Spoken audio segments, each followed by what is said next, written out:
NLRB, we know what that means because we're in labor. Why don't you first explain what the NLRB is, and then what happened when Trump came in and fired the NLRB head, Glenn Wilcox? Yeah, so this is ongoing, right? We keep seeing Donald Trump do things that violate the law.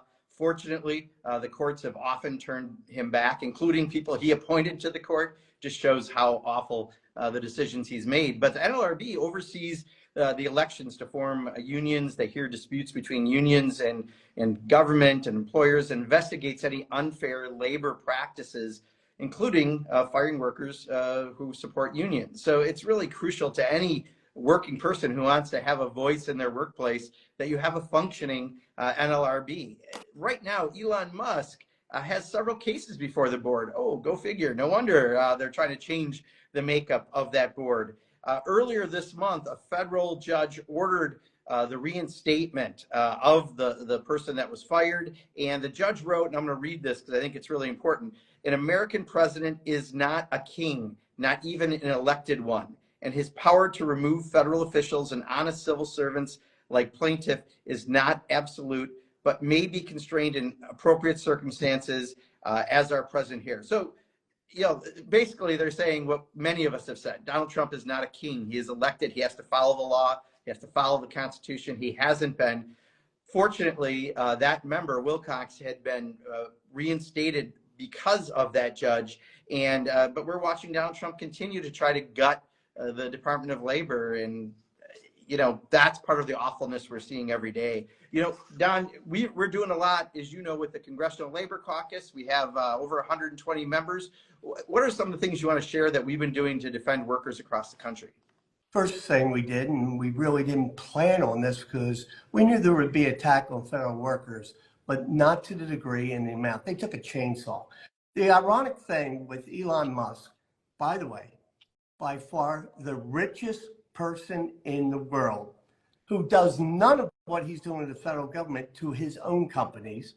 You mentioned that he personally, through SpaceX and Tesla, have cases before the court.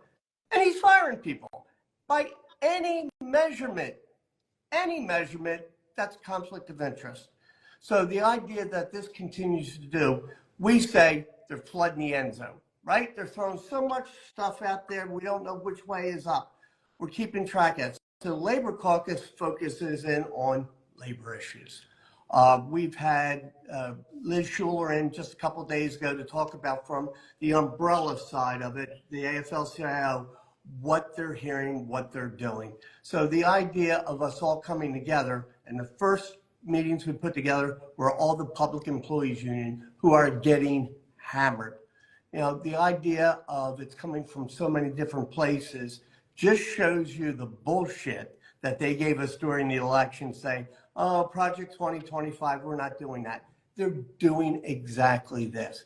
And let's be clear, everybody, unions, us, waste, fraud, and abuse, we want to address it. They're not even talking about it. They're crushing people. So the idea that the richest person ever in the history of our planet is laying off people, firing people because he thinks it's good, it's just remarkably, as they say in England, bad form. I'll tell you Jersey way, it's an effed up way of addressing this. They're just trying to do their job.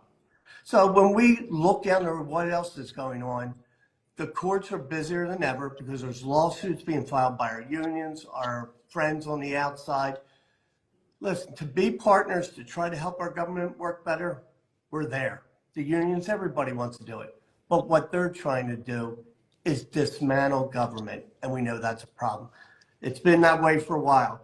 So when we look at that, a little bit more clarity in the NLRB for those who work will know what this means. They're sort of the judges for workers in the workplace. Everybody's scared to do anything. So what do you see our colleagues on the other side of the aisle doing when these massive cuts are coming? Yeah, I mean, that's the thing, nothing. And, you know, really how this becomes relevant to every single person, not just someone who's in a union or wants to be in a union. By the way, we know 70% of the people in the country are supportive of unions. 90% of people under 30, man, they really are smarter, so that you have a say in your workplace. But when you fire people, thousands of people at Social Security, guess what happens? People don't get their phones answered when they have a question about Social Security. You may not get your access to Social Security quicker. When you do that to the IRS, who's going to process our refunds? So the refunds might come later. When you fire, like they did last night, 10,000 people from DHHS, from Health and Human Services, that's a quarter of the workforce. Suddenly, people who are trying to do work to keep us healthy aren't out there able to do that. And all these cuts have happened largely illegally. And judge after judge after judge is saying that, including judges, by the way, appointed by Donald Trump. So this isn't about activist judges or any other rhetoric the Republicans are saying. Look, in general, they're afraid to talk about it, Donald. You know that, right? They're not doing town halls. We're doing town halls in our districts. We're talking to constituents. Some of us are going into their districts. But if you really were proud of what was happening, common sense, Wisconsin common sense would say you'd go on the rooftop and scream about it. The fact that they're hiding in their basements instead really speaks volumes. They all, as we call, bent the knee. So the one thing that we want to bring up, and we know minimum wage in America has not been raised in over a dozen years. $7 an hour. It's unbelievable. But Donald Trump went one step further. As part of the NDAA and the Department of Defense, who spends close to $1 trillion a year, we put into there, Joe Biden did, $15 an hour minimum wage. Guess what he did? He cut it, so it's now back to $7 an hour. How bad can you screw the working guy? Right. $7 an hour to work for the Department of Defense. And this guy clips it. But this is just, it's going on and on. So brothers and sisters, our constituents, I have my town hall meeting tonight at 6 in Gloucester City. Mark's got them. He's doing them all over Wisconsin. Come out. Your voice is your vote. And we have an election coming up in New Jersey and Virginia. That's one of the first things we can do to make sure that our voices are going forward. Yeah, I got a town hall tomorrow night, 5 o'clock, I believe, in Baraboo, Wisconsin on Friday.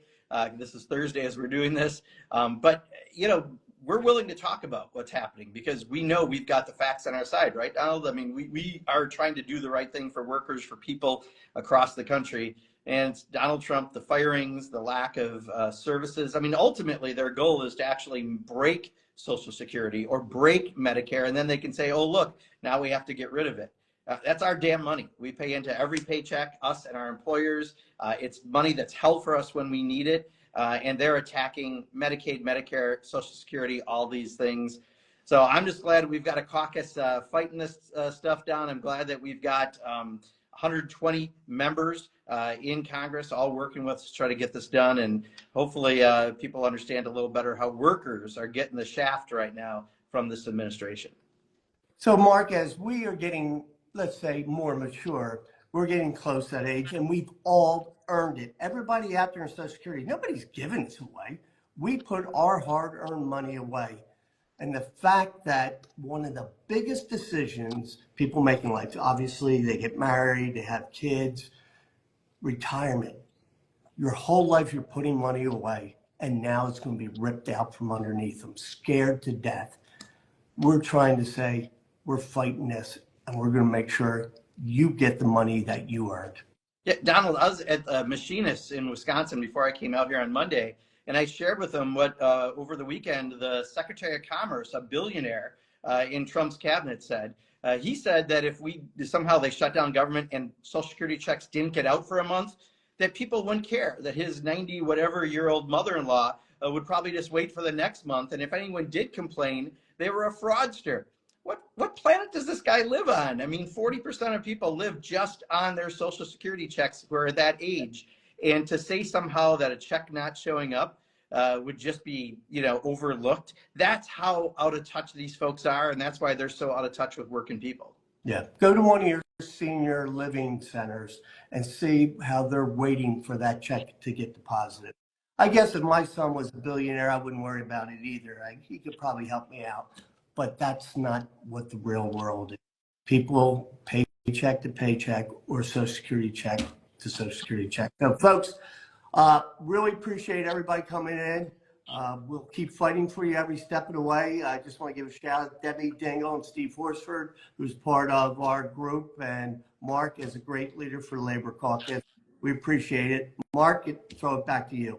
Yeah, no, thanks, Donald, and thanks everyone for watching. And just know that we're fighting. We're fighting, following litigation, supporting those who are doing lawsuits. We're getting the facts out there about when, billionaire cabinet members say you don't need Social Security. We're going to keep doing what we can to make sure that people aren't hurt through this administration. Thanks for watching, everybody. Take care.